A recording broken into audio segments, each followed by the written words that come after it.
¿Qué tal? Bienvenidos a la bancada con toda la información de la Cámara de Diputados en un día post-sesión, con el cansancio que traen las largas discusiones como la que hubo ayer en el recinto de la Cámara Baja con lo que tiene que ver con el DNU 179, que habilita la negociación con el Fondo Monetario Internacional del presidente Javier Milei. Finalmente fue aprobado y fue el tema del día, pero quien sabe todo y estuvo ahí es nuestro compañero Gonzalo Solabarrieta. ¿Cómo anda, Gonzalo? ¿Cómo anda, Mauri? ¿Bien? Bien, bien. ¿Cómo la pasaste ayer en el recinto, en la sesión? ¿Cómo te fue? Bien, bastante bien, atento sobre todo, no solamente a lo que sucedía dentro del recinto, que tuvo una primera hora o 40 minutos, sobre todo en cómo acordaban los diputados en llevar a cabo la sesión, sino también después lo que sucedía con los testimonios una vez aprobado este DNU con 129 votos, algo que cuando uno, y te habrá pasado seguramente a vos en la previa de la sesión, consultabas respecto a los números. Había una confianza, pero muy tranquila, de que los números iban a estar justos. Y vaya si estuvieron justos, ¿no? Sí, estuvieron justos. También es cierto de que a veces hay cierta especulación de que como los números están, me abstengo, me voy, porque recordemos que una votación requiere la mayoría simple, esto es la mitad más uno de los presentes al momento de votar. Pero si hay una coordinación de un grupo que se sabe mayoría, puede dejar la sesión sin quórum, Claro. aparte de rechazarlo. Bueno, me parece que como no estaba esa coordinación, hubo muchos que dieron quórum y dijeron, bueno, me abstengo, me voy. Y el número fue ajustado, fue 129, que es justo la mitad más uno, ¿no? Exactamente. Por eso lo que se dio ayer fue la aprobación de este DNU que le permite al gobierno nacional generar un nuevo préstamo con el Fondo Monetario Internacional, posturas de un lado y del otro, saneamiento del Banco Central. ¿Con qué o para qué se van a utilizar esos recursos del Banco Central? Son algunos de los argumentos que planteaban desde la oposición, pero hubo muchas voces después de la Sí, sesión. realmente hubo un debate largo por un DNU, hacía bastante que no se debatía un DNU, porque recordemos que solo si las dos cámaras lo rechazan, el DNU queda derogado. Habitualmente los poderes ejecutivos sondean a ver cómo está el respaldo y si ven que no hay riesgo de derogación, lo dejan. ¿No? Lo dejan correr porque rige desde el momento de su publicación en el boletín oficial. ¿Qué es lo que ocurre esta vez? El presidente Javier Milei consideró necesario que el DNU quede blindado, como se dice en la jerga legislativa, o sea, sin posibilidad de ser derogado. Para eso lo tenía que aprobar una sola Cámara y de esa manera podía negociar con el Fondo Monetario con la seguridad de que los instrumentos del DNU iban a estar vigentes. Exacto, Mauri. Así que bueno, esta fue un poco la postura que hemos escuchado después de la sesión. También tuve la oportunidad de hablar con uno de los especialistas, digamos, en economía que tiene el PRO, que es el bloque opositor más aliado o que mayormente acompaña al gobierno nacional en la Cámara de Diputados y en el Senado. Hablamos del diputado de La Espina, que hablaba sobre que el PRO duerme tranquilo, que está con la conciencia tranquila, porque entienden que este apoyo, este aval, esta banca dentro de la Cámara de Diputados le permite al gobierno nacional sanear esta deuda o bueno, sanear lo que significa las cuentas del Banco Central, y esto le podría generar llevar a cabo y adelante el plan económico. Por eso hay una cierta tranquilidad, pero bueno, tendremos la oportunidad de preguntárselo a algún protagonista. Sí, nos visita el diputado de Catamarca, de la UCR de Catamarca, Francisco Monti. ¿Qué tal, codiputado? ¿Cómo le va? ¿Qué tal? Buenas tardes para ustedes. ¿Cómo estuvo la sesión ayer? ¿Qué conclusión saca? Vos sabés más que yo, porque vos estás en todos lados. Bueno, pero...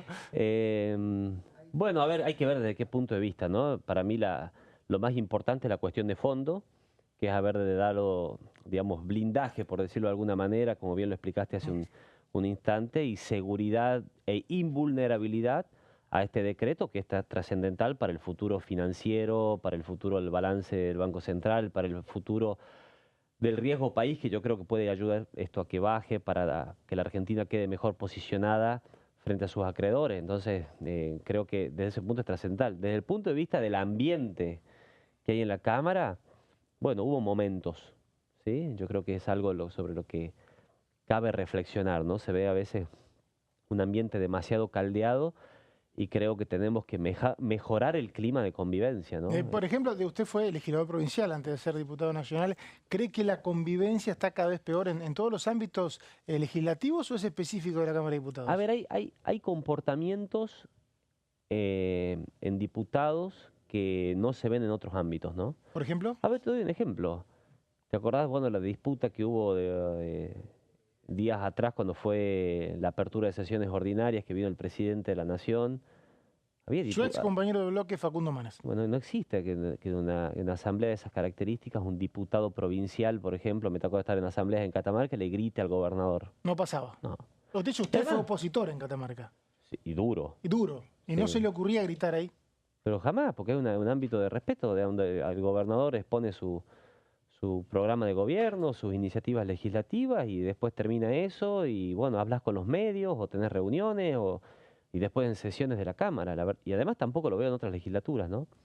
Y de hecho me ha pasado a mí tener un intercambio en estas horas, producto también de, que creo que es un error, pero producto también de que cuando un legislador habla, hay otros que le hablan encima. En la bicameral de trámite legislativo fue. Sí, viste, sí. Estás 4 horas, viste, con 40 de sensación térmica, y cuando hablas te hablan encima. Una cosa que es una falta de respeto constante, que creo que es algo que hay que corregirlo, porque, a ver, cada uno tiene que venir y exponer con mayor o menor énfasis sus posturas, y hay reglas del juego, hay mayorías, y no debería por qué entrarse en ese tipo de situaciones, que además, ¿sabes qué? Logran poner árboles que tapan bosques. Porque en definitiva el tema que se está tratando, en el caso de ayer, el acuerdo con el fondo, tiene enorme relevancia, ¿no? Entonces, que después quede exhibido ante la opinión pública que fulano le tiró agua, que el otro le gritó, que el megáfono. Yo creo que vuelven por ahí la política un espectáculo, y yo no cuestiono que los periodistas levanten esos temas, ¿no? Seguramente vende bien, pero lo que sí deberíamos hacer nosotros es tratar de no producir esos acontecimientos que además exhiben una imagen distinta, porque creo que hay muchos legisladores que frente a determinados temas estudian y trabajan y buscan llevar una posición. Termina invisibilizado. Sí. Claro. Bueno, hablando de estudio, ¿cómo puede usted, si es que tiene una opinión formada, concreta, personal y del bloque, de por qué ayer, como evidentemente han estudiado estos apuntes que que sabían los bloques respecto al acuerdo con el Fondo Monetario Internacional, ustedes dieron el apoyo? ¿Cuál es su opinión? A ver, vamos por distintos puntos, ¿no? En primer lugar, el tema de la constitucionalidad, porque se ha dicho mucho, ¿no? Políticos, periodistas, incluso pseudos constitucionalistas, de atacar la constitucionalidad. La verdad que pocas veces he visto un argumento tan disparatado. El presidente tiene facultades constitucionales para, en circunstancias extraordinarias que impidan el normal trámite del Congreso, veamos qué es normal trámite, dictar decretos de necesidad de urgencia con 4 materias vedadas: penal, tributaria, de partidos políticos y electoral. Ayer tratamos algún tema electoral o tributario, no, perfecto, entonces la materia no está vedada. O puede haber algún tema que requiera una mayoría especial, por ejemplo, declarar la necesidad de una reforma constitucional no se lo puede hacer por DNU, requiere mayorías especiales. Bueno, no estamos frente a esa situación, con lo cual, a priori, el decreto es constitucional. Habría que ver si hay circunstancias extraordinarias. Para nosotros sí. ¿Quién determina si las circunstancias son extraordinarias o no? El propio Congreso. Ayer hubo 129 votos, mayoría, con lo cual hay un aval político a que esas circunstancias extraordinarias que exige la Constitución se presentaban en este caso. Dicho eso, a ver, para el tema si es nueva deuda, no es nueva deuda, bueno, en primer, una pata del acuerdo es pagar vencimientos con el fondo. ¿Qué quieren algunos? ¿Que no se paguen los vencimientos con el fondo? A ver, los mismos que te dicen que no quieren acuerdo con el fondo cuestionan el ajuste. Entonces, hagamos un ajuste de un 500% mayor para pagarle al fondo los vencimientos. ¿O qué quieren? Ahora, ¿O que entre en default la Argentina? El punto era Entonces, la falta de letra chica. Ese fue el gran cuestionamiento de la oposición. Está muy bien, por eso vinieron los funcionarios. Vino, bueno, el Pablo Quirno, ¿sí? Y funcionarios del Banco Central, del Gobierno Nacional. A ver, no hay un acuerdo perfeccionado. Mal podemos tener la letra chica, un acuerdo que no se ha perfeccionado. Ahora, hay andariveles. ¿Cuáles son los andariveles? Los objetivos. ¿Cuáles son los objetivos? Cubrir los vencimientos de deuda y darle dinero al Banco Central contra letras intransferibles. Las letras intransferibles no son un infinito. Hay 69.000 millones de dólares que tienen un valor de mercado del 30% aproximadamente. No hay autorización ni para 1 centavo de deuda para gastos corrientes. Entonces, mañana no se puede tomar plata del fondo para hacer una autopista, ni nada, ni gasto de capital, ni de sueldos, ni de nada. Hay 2 objetivos, esos 2 objetivos tienen un tope. Ahora vos me decís, ¿va a conseguir el gobierno 20.000 millones de dólares para darle al Banco Central letras intransferibles? Bueno, la verdad que nosotros creemos que sería algo exageradamente optimista. No lo sabemos a eso y depende de una negociación. Ahora, otro disparate que se ha dicho en las últimas horas, que esto es un cheque en blanco, como si mañana pueden ir a hacer cualquier acuerdo, eso no es así.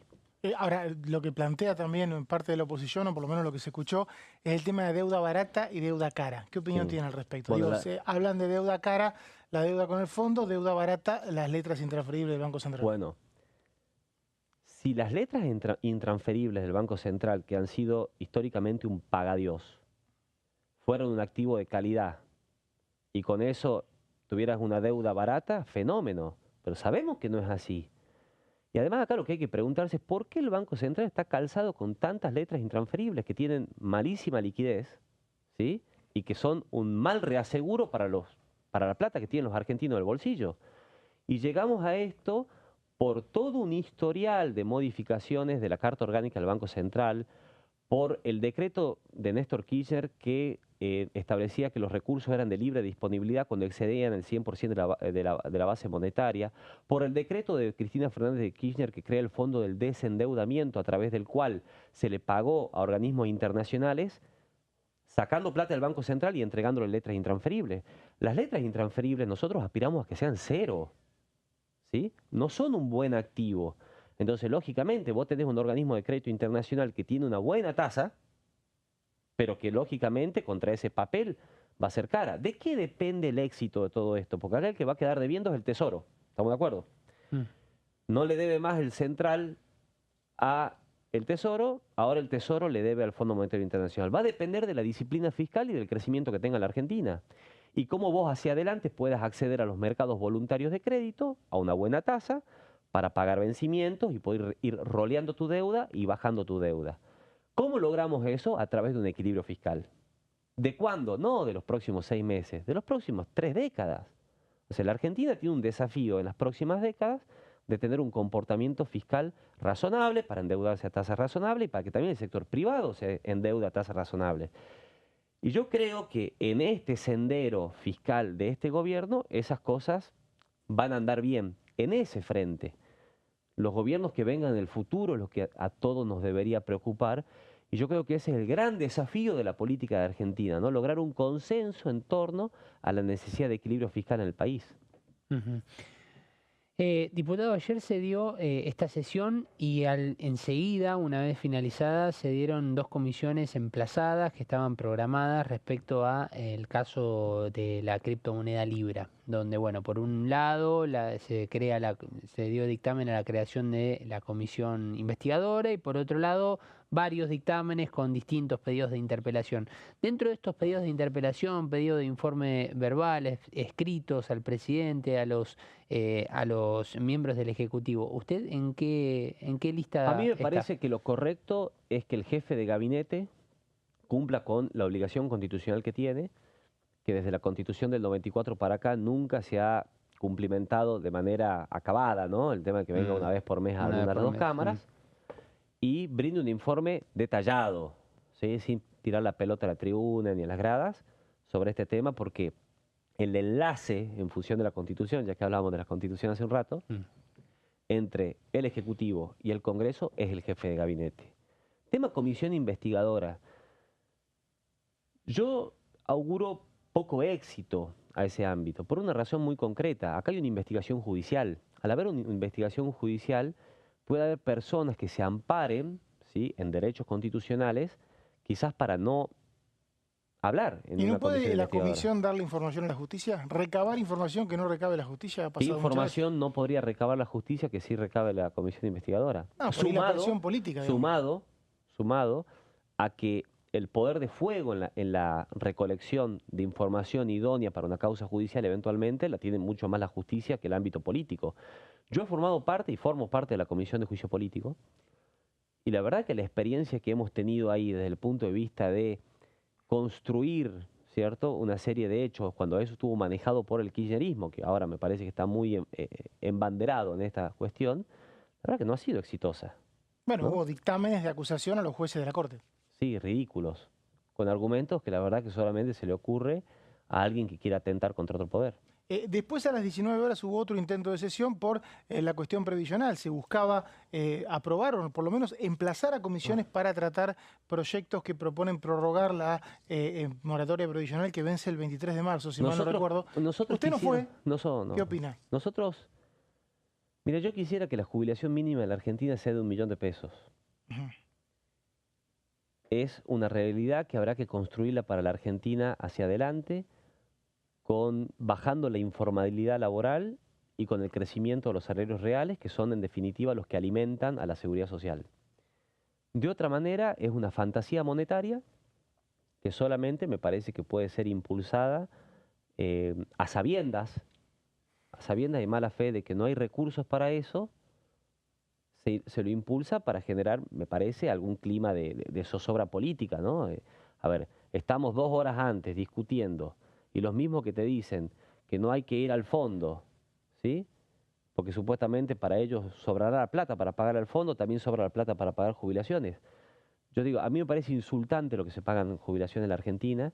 Es penoso que personas que han laburado toda su vida no puedan tener una vida digna, ¿no? Porque es casi una estafa que les ha hecho el Estado.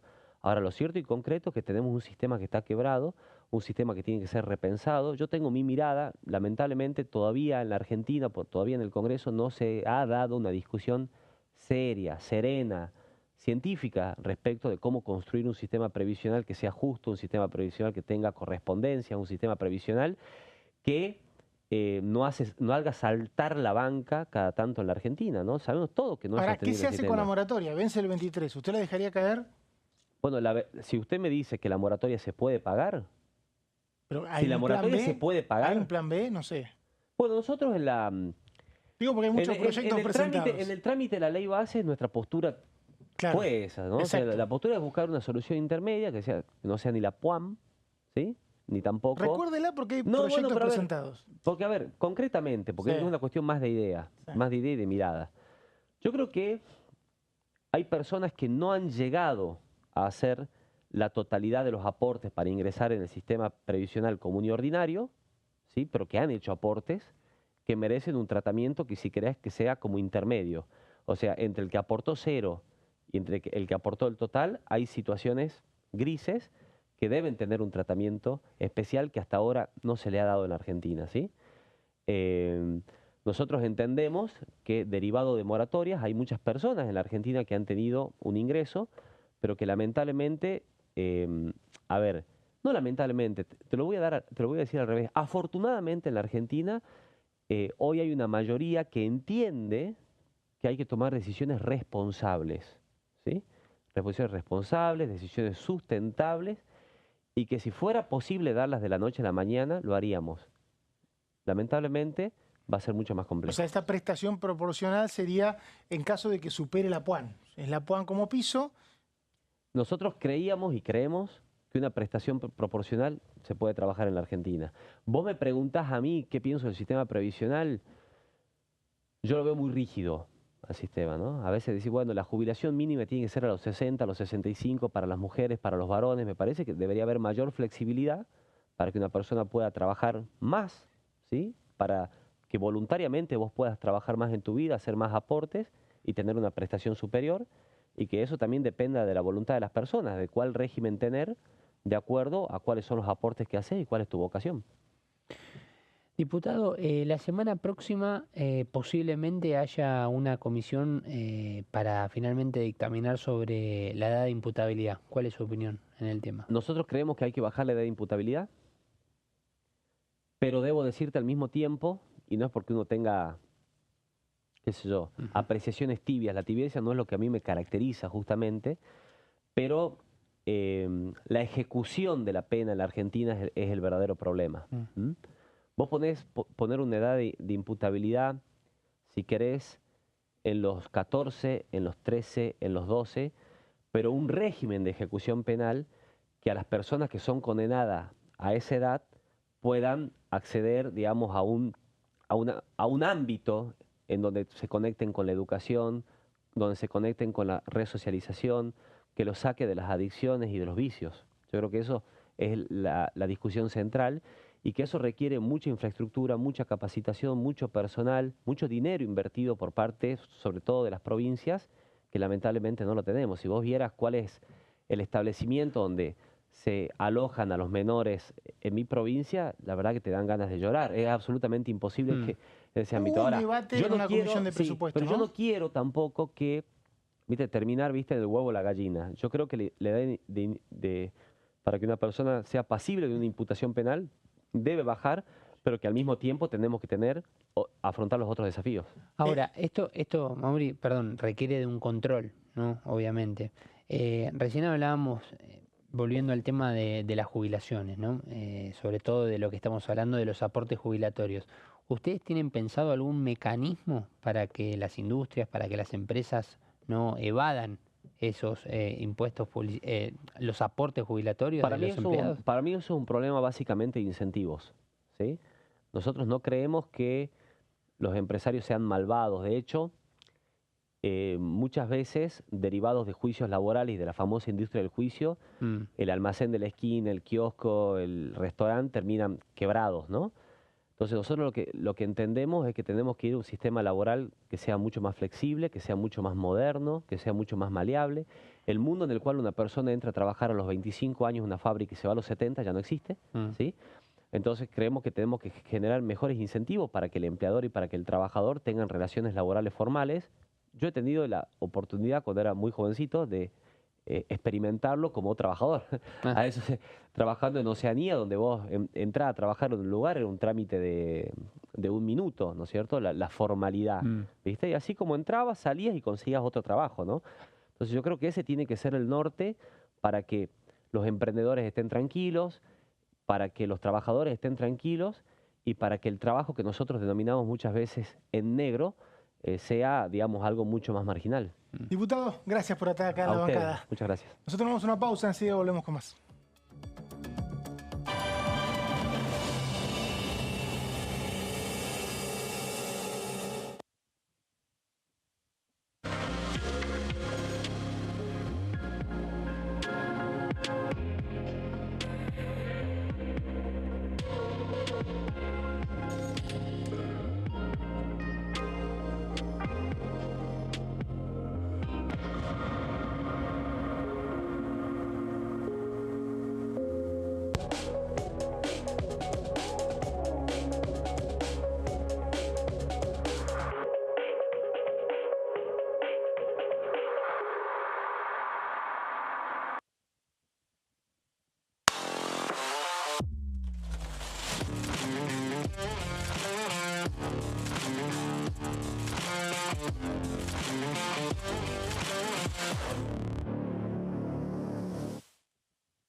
La Cámara de Diputados tiene 257 miembros.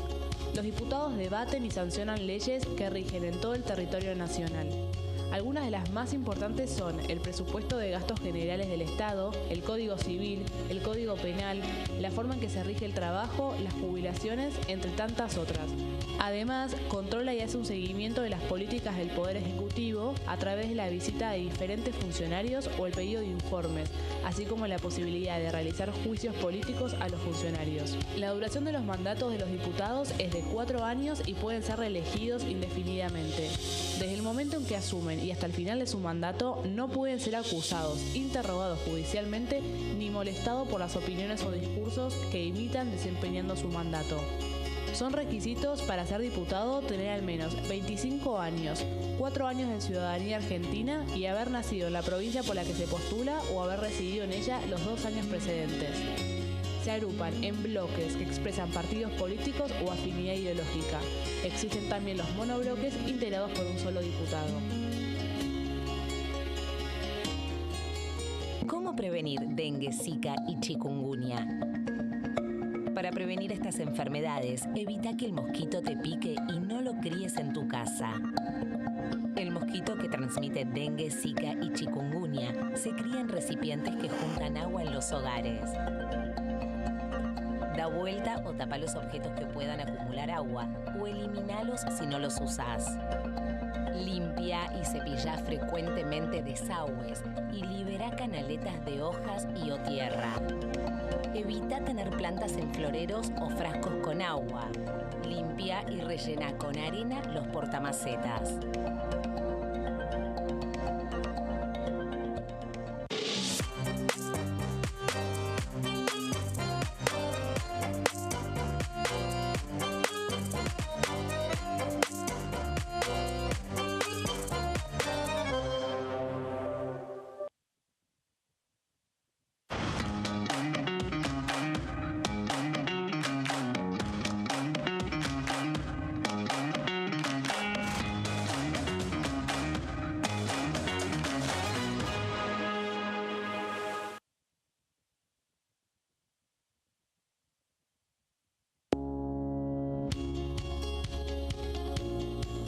La Cámara de Diputados tiene 257 miembros. Los diputados debaten y sancionan leyes que rigen en todo el territorio nacional. Algunas de las más importantes son el presupuesto de gastos generales del Estado, el Código Civil, el Código Penal, la forma en que se rige el trabajo, las jubilaciones, entre tantas otras. Además, controla y hace un seguimiento de las políticas del Poder Ejecutivo a través de la visita de diferentes funcionarios o el pedido de informes, así como la posibilidad de realizar juicios políticos a los funcionarios. La duración de los mandatos de los diputados es de 4 años y pueden ser reelegidos indefinidamente. Desde el momento en que asumen y hasta el final de su mandato, no pueden ser acusados, interrogados judicialmente, ni molestados por las opiniones o discursos que imitan desempeñando su mandato. Son requisitos para ser diputado tener al menos 25 años, 4 años de ciudadanía argentina y haber nacido en la provincia por la que se postula o haber residido en ella los 2 años precedentes. Se agrupan en bloques que expresan partidos políticos o afinidad ideológica. Existen también los monobloques integrados por un solo diputado.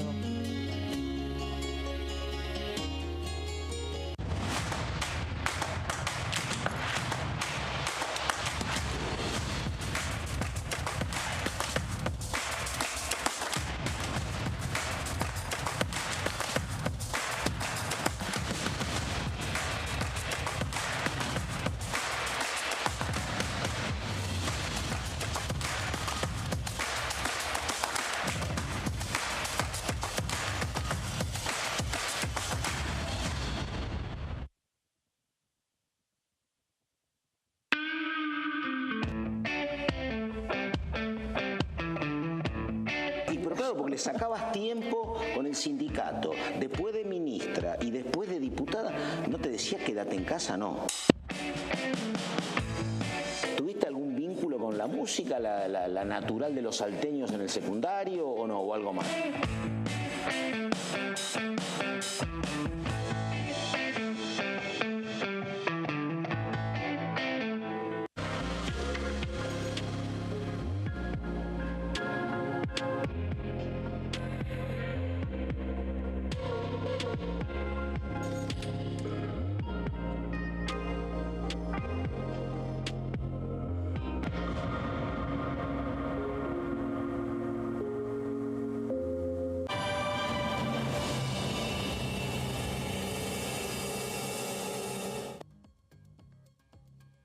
Seguimos con la bancada, con toda la información de la Cámara de Diputados y ayer, como les decíamos, se aprobó el DNU 179 que firmó Javier Milei y le permite negociar con el Fondo Monetario Internacional. Este es el momento de la votación. A continuación se va a votar el dictamen de mayoría de la Comisión Bicameral de Trámite Legislativo que declara la validez del decreto 179/25 contenido en la orden del día 759. Repito, para aclarar el sentido del voto por la afirmativa se vota... Sí, diputada Giudici.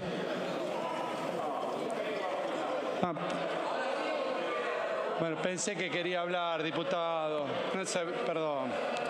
para aclarar el sentido del voto. Por la afirmativa se vota por la validez del decreto. Por la negativa se vota el rechazo del mismo. Repito, para que no haya duda, no haya problemas con los votos. Por la afirmativa se vota por la validez del decreto. Por la negativa se vota por el rechazo del decreto. Por favor, sírvanse loguearse, diputados. ¿Están todos logueados? Tiempo.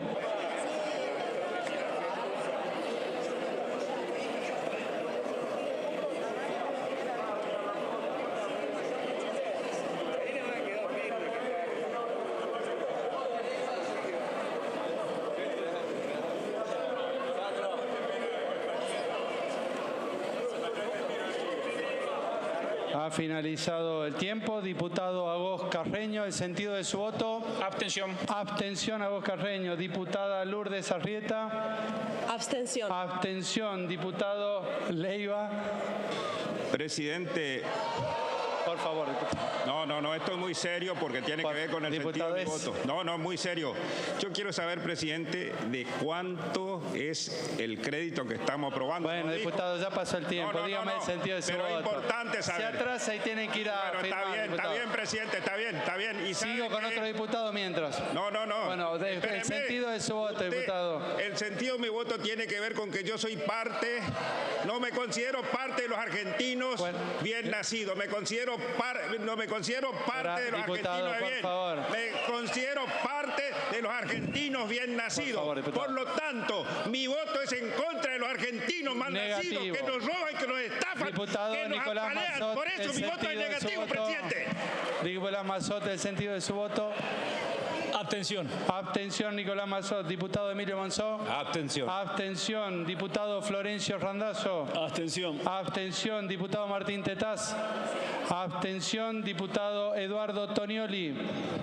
Presidente, ¿cuántos de los presentes le comprarían un auto usado al Toto Caputo? ¿Cuántos le comprarían un auto usado al Toto Caputo? Diputado. Bueno, además libertarios son unos pelotudos bárbaros. Por favor. Presidente, diputado, mi voto contra este DNU ilegítimo, ilegal, es negativo, señor presidente. Gracias, diputado. Se cierra la votación.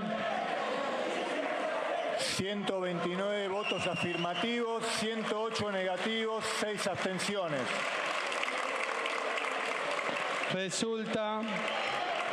Resulta afirmativo. Se harán las comunicaciones correspondientes. Y veíamos la votación de la sesión de ayer donde finalmente se aprobó el decreto 179 que le permite al presidente Javier Milei negociar con el Fondo Monetario solo con algunas restricciones como por ejemplo que se utilice un eventual aumento de la deuda para cancelar el pasivo del Banco Central. Después en DTV hablaba uno de los protagonistas de la sesión, el diputado del MID, Oscar Sago.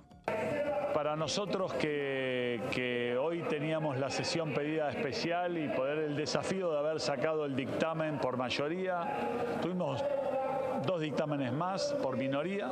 La verdad que fue algo que me parece que el gobierno estaba esperando, por eso vinieron los 3 o 4 funcionarios del Ministerio de Economía a darles explicaciones. Estuvieron más de 2 horas contestando preguntas de los senadores y los diputados. Me parece que tenemos un dictamen bastante favorable para las metas que tiene el gobierno. Tenemos un dictamen no solo para las metas para el gobierno, sino un dictamen para las metas para un país que estaba esperando los resultados y un acuerdo con el Fondo Monetario Internacional para poder llevar más tranquilidad, no solo a los mercados internos, sino a los mercados externos. Esto creo que nos va a dar una posibilidad de que el mundo empiece a confiar más en la Argentina, que baje más el riesgo país, que el país empiece a desarrollar con otras metas, como por ejemplo la baja de los intereses de la deuda, como por ejemplo dinero fresco para que el Banco Central pueda tener divisas suficientes como para poder afrontar cualquier tipo de temblores que puede tener, que tiene siempre en la Argentina, y desde ahí empezar el crecimiento, desarrollo, crecimiento, bajar los límites de pobreza, bajar los límites de inflación, bajar los límites de todo aquello que nos hizo tanto mal a los ciudadanos y a través de los ciudadanos de Argentina. Así que bueno, con mucha expectativa que hoy podamos tener con un arduo debate, pero salgamos de aquí con una votación en el dictamen de mayoría, que a partir de mañana el Poder Ejecutivo pueda ir a terminar de cerrar los acuerdos con el Fondo Monetario Internacional y por sobre todas las cosas que después de esta sesión lo que va a pasar afuera, la movilización se haga en paz y tranquilidad y no tengamos la violencia que tuvimos el miércoles pasado. Escuchábamos al diputado Oscar Sago, diputado del MID, uno de los protagonistas de la sesión, porque aprobó este DNU y también quedó como presidente el último martes de la bicameral de trámite legislativo, que es la encargada de poner en debate los decretos. Quien tiene toda la data del DNU, que se blindó, como se dice hoy en todos los medios ayer en la sesión, es Marco Giorgetti. Mauri, para contar un poco cómo fue la votación de este acuerdo que veíamos antes de Sago, el momento de que la Cámara de Diputados aprobó el DNU 179-2025, repasamos los afirmativos y de dónde vinieron los votos para que el oficialismo tuviera esta victoria en la Cámara de Diputados que blinda el DNU y que ya lo deja con fuerza de ley. De los 129, obviamente, los votos oficialistas, 37 de La Libertad avanza de los 39 bancas que tiene. Una fue de las ausentes María Fernanda Araujo, diputada por la Capital Federal, y Martín Menem, que obviamente no votó. No hizo uso de su voto. No hizo uso de su voto al estar en la presidencia. Podría haberlo hecho a viva voz, pero sabía que... Estaba seguro que ganaban, ¿no? Que ganaba la votación. El PRO tuvo 36 votos afirmativos. Una de las primeras veces en el año, calculo, que Álvaro González votó con el resto de su bancada, el diputado larretista Álvaro González. El único ausente de las 37 bancas que tiene el PRO fue Héctor Baldassi, de la provincia de Córdoba, que también está vinculado a ese sector interno del PRO y no estuvo presente en la votación. Y la UCR, de las 20 bancas que tiene, aportó 19 votos, apenas registró una abstención. Así que estos tres bloques, que son los mayoritarios del oficialismo, entre La Libertad Avanza y los aliados más cercanos, casi apoyo pleno. La abstención fue de Martín Tetaz, de Martín Tetaz, exactamente. Está bien, lo mismo. Pensaba que había los votos y bueno, se dio la posibilidad, porque no había una coordinación que uno supiera del resto de la oposición como para levantarse y dejar la sesión Estuvo sin en la quórum, ¿no? comisión bicameral Martín Tetaz haciendo preguntas. Claro, de hecho, quienes abstuvieron o quienes abstuvieron básicamente estaban dispuestos a no dejar la sesión sin quórum. O sea. Exactamente. Algunos reclamaban incluso que con un proyecto de ley se hubiese votado con mayor cantidad de votos positivos. Algunos tenían alguna diferencia con el mecanismo. Pasa por las dos cámaras, ¿no? Pasa por las dos cámaras. Claro, ahí estaba el problema para el gobierno. Encuentro Federal, que aportó 6 votos, estuvo dividido, estuvo de todos los colores. 6 votos que los aportaron los diputados de Córdoba Federal, principalmente los 4 diputados de Córdoba Federal. Ahí ya se empezó a ver un poco el dialoguismo con algunas filtraciones, con unas divisiones, con posiciones distintas. En este bloque que maneja Miguel Ángel Pichetto, que también votó a favor, que siempre tiene esta conducta. Los 4 de Córdoba, Ávila y Morcho, ¿no? Ávila y Morcho, y tuvo un ausente, perdón, Córdoba, 3 de Córdoba, porque Juan Fernando Brugge no estuvo. Claro, Brugge no estuvo, son 4 exactamente, Ávila, Morcho y Pichetto. Y Pichetto, exactamente, ahí están los 6. Brugge, yo me lo crucé, no llegó el vuelo. Si no hubiese votado también afirmativo, según si podemos hacer la tendencia de cómo votaron los diputados de Córdoba. Después, el resto de los bloques más con menos bancas, Innovación Federal, los 8 votos, aquí vemos la mano de los gobernadores. Coalición Cívica, que ya había adelantado desde la previa que iba a votar de manera positiva, también los 6 diputados. Democracia para Siempre, que aportó 4 votos. Jorge Risotti de Jujuy, Marcela Antola de Entre Ríos, Polini y Giorgi, los 4 de provincias donde gobiernan oficialismos, donde la UCR integra el oficialismo provincial. Es decir, si tuviéramos que hacer un resumen de los apoyos que recibió el gobierno, estamos hablando de los gobernadores, se ve claramente la mano de los gobernadores en el apoyo más importante que recibió este decreto de necesidad de urgencia, que fueron clave para que el gobierno nacional tuviera esta victoria en la Cámara de Diputados. La palabra los gobernadores se repite mucho porque, claro, apoyan gobernadores de todos los espacios políticos. Todos los espacios políticos. O sea, son los que permiten que un bloque que de pronto tiene algunos integrantes que votan en contra, como el Democracia para Siempre, que es la decisión de la Unión Cívica Radical o Encuentro Federal, bueno, ahí aparecen los votos a favor que plantean los gobernadores. Y en el caso de Unión por la Patria, esta vez los gobernadores no sacaron a ningún, o mejor dicho, no ayudaron con el quórum, y tampoco dieron votos a favor, pero sí alguna que otra abstención, ¿no? Exactamente. Vamos a compartir entonces los votos negativos. Lo último, mencionar los bloques, los monobloques, los bloques provinciales: Independencia de Tucumán, MID, Producción y Trabajo, Creo, Movimiento Popular Neuquino, un diputado de por Santa Cruz, el diputado Garrido, Somos Fueguinos y Unidos. Todos estos bloques también votaron de manera afirmativa. Todos tienen, excepto MID y Unidos, todos tienen algún vínculo con los gobiernos provinciales también. Creo tampoco, no es parte del oficialismo provincial, es más cercano al PRO.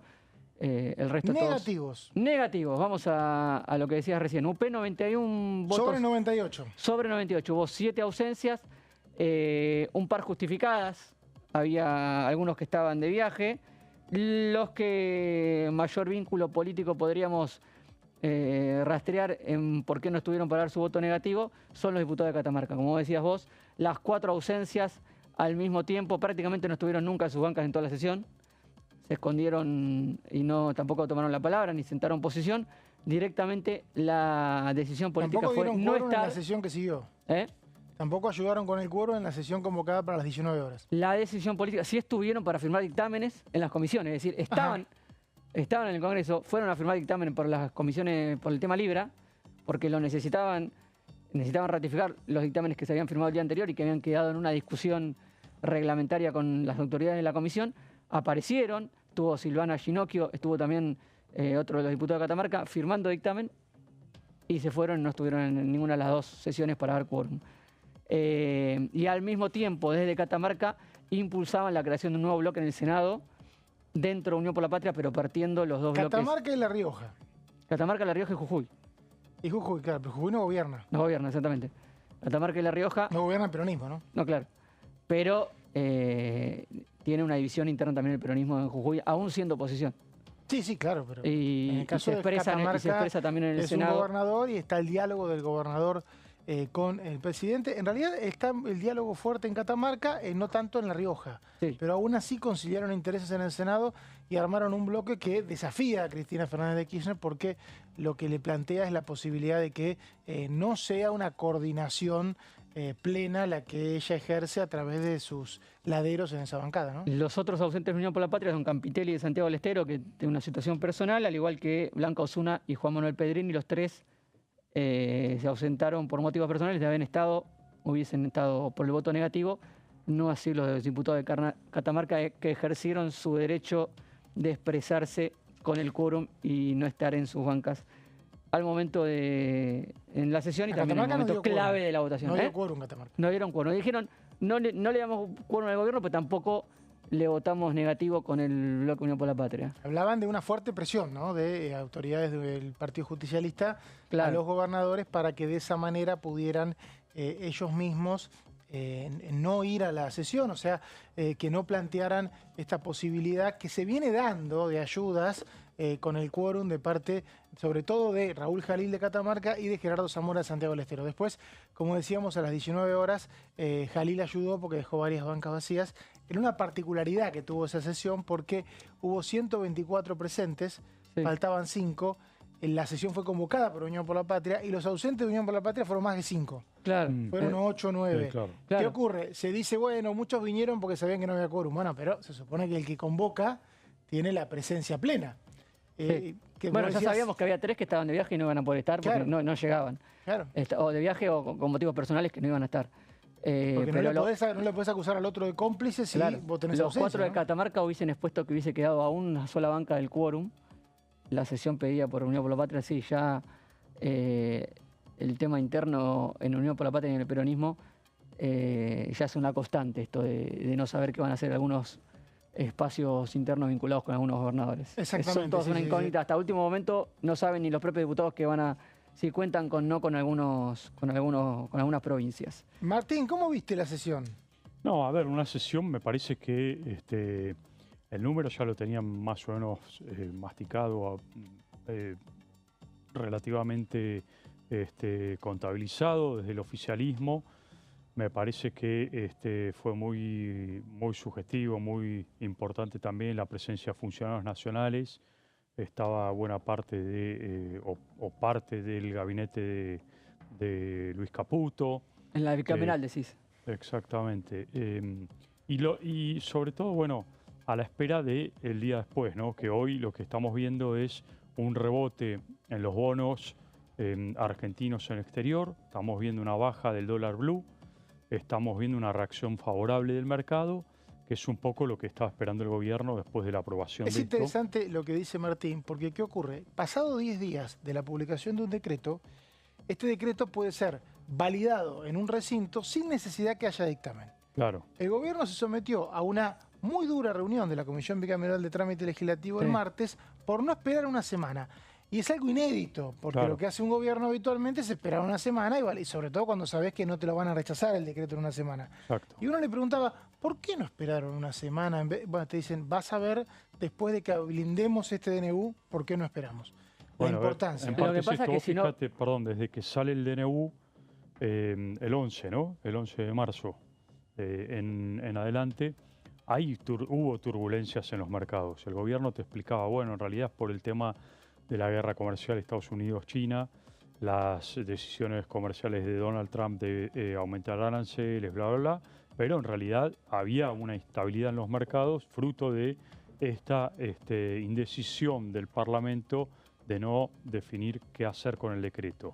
Por eso te digo, en el día de hoy están festejando en la Casa Rosada porque la reacción del mercado es muy favorable después de la aprobación. Y se hablaba de que la semana que viene era complicado la sesión, porque hay semana corta, que siempre que hay semana corta, les cuento, el problema son los vuelos. Yo creo que además había otro riesgo para el oficialismo, que después de ver cómo jugaron algunos gobernadores tampoco era tan contundente, pero si el Senado se adelantaba, pasados los 10 días, si no sacaban rápido el dictamen y había sesión rápido en diputados, dejaban pasar los 10 días, si el Senado se adelantaba con el número que tiene Unión por la Patria, podría haber generado alguna dificultad extra, como pasó con el DNU 70. Es decir, dar una señal de un rechazo de una de las dos cámaras hubiese sido una mala noticia en este contexto para el gobierno. Apurando, sacando dictamen y teniendo sesión rápido en diputados, lo blinda y evita que el Senado se pronuncie igual antes. Tampoco está claro que el Senado hubiera tenido una mayoría. Por eso, no hubiese tenido la mayoría viendo cómo jugaron algunos gobernadores. No hubiera tenido una mayoría. Pero se exponía. Para los que no saben técnica parlamentaria, digo, el DNU ahora ya está aprobado, no hace falta que vaya claro, al Senado. Lo explicábamos hoy, pasa con esto que me cambia el media hora, ¿viste? Se puede repetir. Claro, algún diputado me dijo, estamos generando un antecedente de un congreso unicameral con este... Pero a ver, lo que ya se ha explicado 1000 veces, antes de que existiera la actual ley que regula los DNU, que es desde el año 2006, los DNU no pasaban por el Congreso. Claro.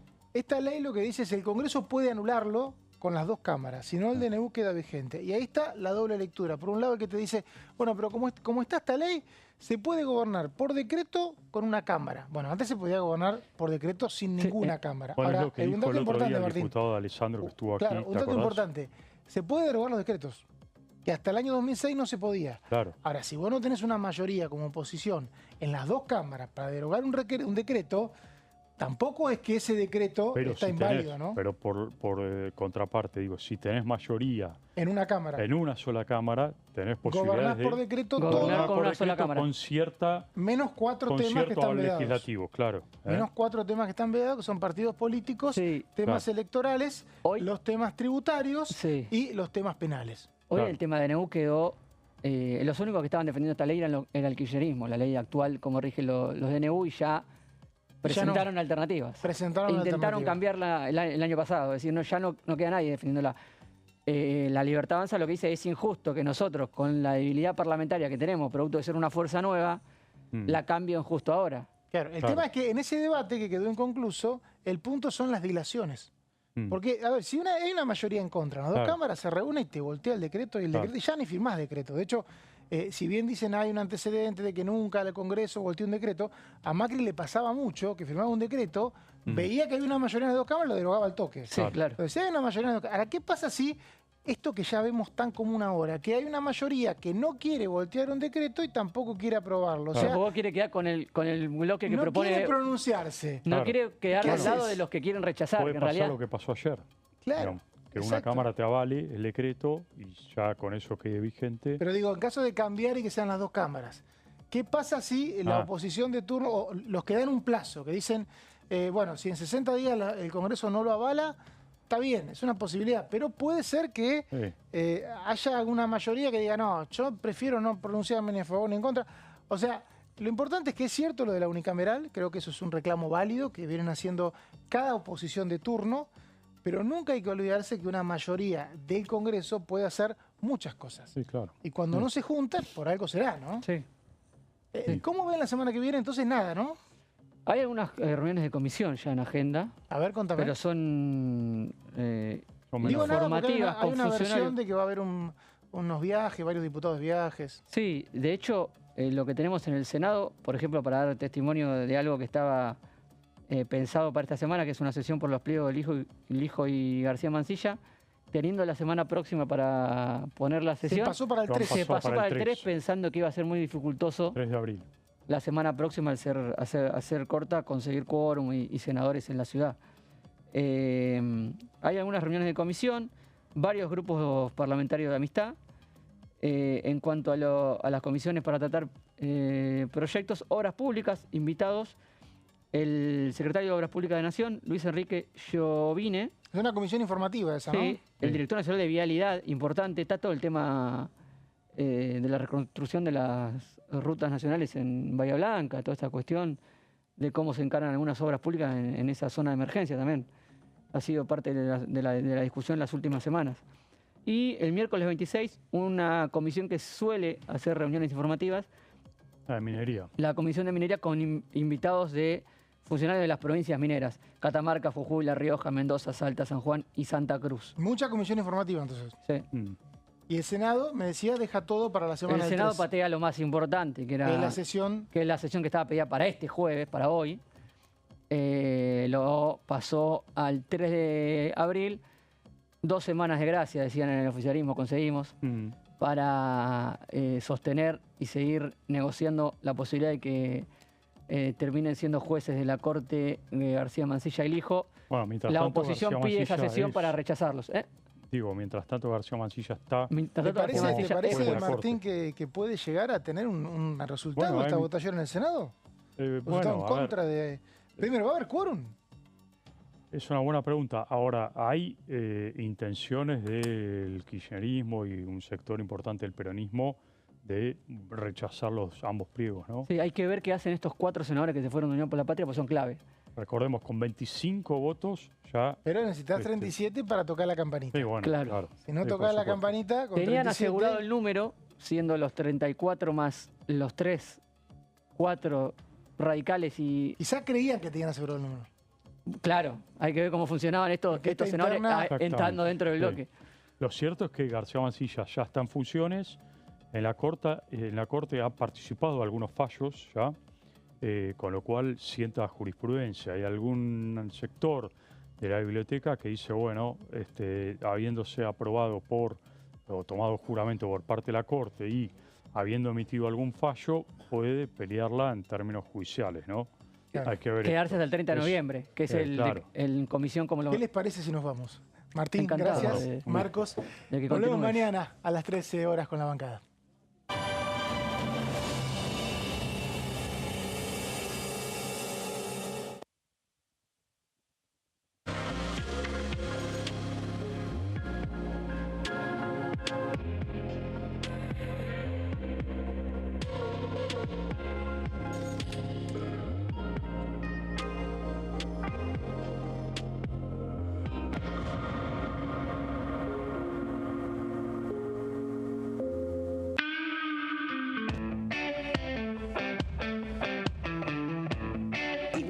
le sacabas tiempo con el sindicato, después de ministra y después de diputada, ¿no te decía quédate en casa? No.